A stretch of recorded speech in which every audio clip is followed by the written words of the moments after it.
నమస్కారం అండి. టెంప్టింగ్ బౌల్స్కి స్వాగతం, సుస్వాగతం. నేను మీ సిరి సంతోష్. టెంప్టింగ్ బౌల్స్లో ఈరోజు నేను క్యాబేజ్ ఎగ్ బుర్జీ ఎలా చేసుకోవాలో చూపిస్తానండి. చాలా తక్కువ టైంలో సింపుల్గా అయిపోయే కర్రీ అండి ఇది. బ్యాచిలర్స్ కూడా ఈజీగా చేసుకోవచ్చు. వైట్ రైస్ అండ్ చపాతీల్లోకి చాలా చాలా బాగుంటుంది. లేట్ చేయకుండా రెసిపీ స్టార్ట్ చేసేద్దామండి. స్టార్ట్ చేసే ముందు టెంప్టింగ్ బౌల్స్ని కొత్తగా విజిట్ చేస్తున్న వారు ఎవరైనా ఉంటే ఛానల్ని సబ్స్క్రైబ్ చేసుకోవడం మాత్రం మర్చిపోకండి. ఫస్ట్ కడాయిలో 4 టేబుల్ స్పూన్స్ ఆయిల్ హీట్ చేసుకోండి. ఆయిల్ హీట్ అయ్యాక ఇందులో 3 పచ్చిమిర్చి తరుగు, 1 రెమ్మ కరివేపాకు, 1 టీ స్పూన్ అల్లం వెల్లుల్లి పేస్ట్ వేసి కొద్దిగా వేగనివ్వండి.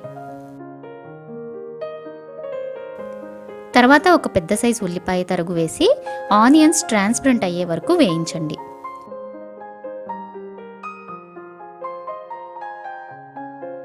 తర్వాత ఇందులో 1/2 కేజీ సన్నగా తరిగి పెట్టుకున్న క్యాబేజ్ వేస్తున్నాను. అలాగే ఒక క్యాప్సికమ్ తరుగు కూడా వేసుకోండి, చాలా బాగుంటుంది. మొత్తం బాగా కలిపి క్యాబేజ్ సాఫ్ట్గా ఉడికిపోయే వరకు మూత పెట్టి మీడియం ఫ్లేమ్లో కుక్ చేసుకోండి.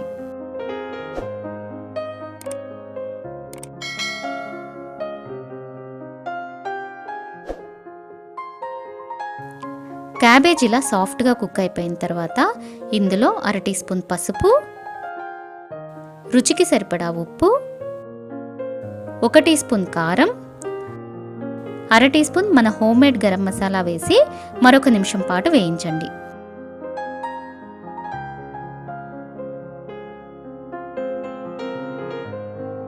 ఇప్పుడు ఇందులో 4 ఎగ్స్ వేసి కర్రీ పొడి పొడిగా అయ్యే వరకు ఒక 10 నిమిషాలు మీడియం ఫ్లేమ్లోనే అడుగు నుంచి కలుపుతూ కుక్ చేసుకోండి. పొరుటు బాగా ఫ్రై అయితేనే మీకు ఎగ్ నీచు వాసన రాకుండా ఉంటుంది అండ్ టేస్ట్ కూడా బాగుంటుంది.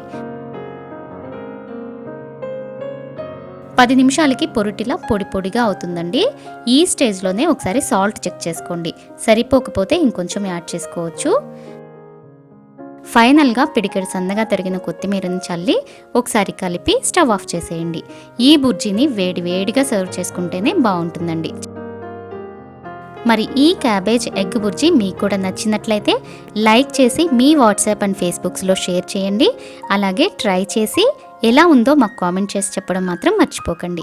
ఇలాంటి మరిన్ని రెసిపీస్ కోసం టెంప్టింగ్ బౌల్స్ని సబ్స్క్రైబ్ చేసుకొని పక్కనే ఉన్న బెల్ ఐకాన్ని కూడా యాక్టివేట్ చేసుకోండి. టెంప్టింగ్ బౌల్స్ని ఫేస్బుక్ అండ్ ఇన్స్టాగ్రామ్లో కూడా ఫాలో అవుతూ ఉండండి. మరో మంచి రెసిపీతో మళ్ళీ కలుద్దాం. అంతవరకు ఈట్ హెల్దీ, స్టే హెల్దీ.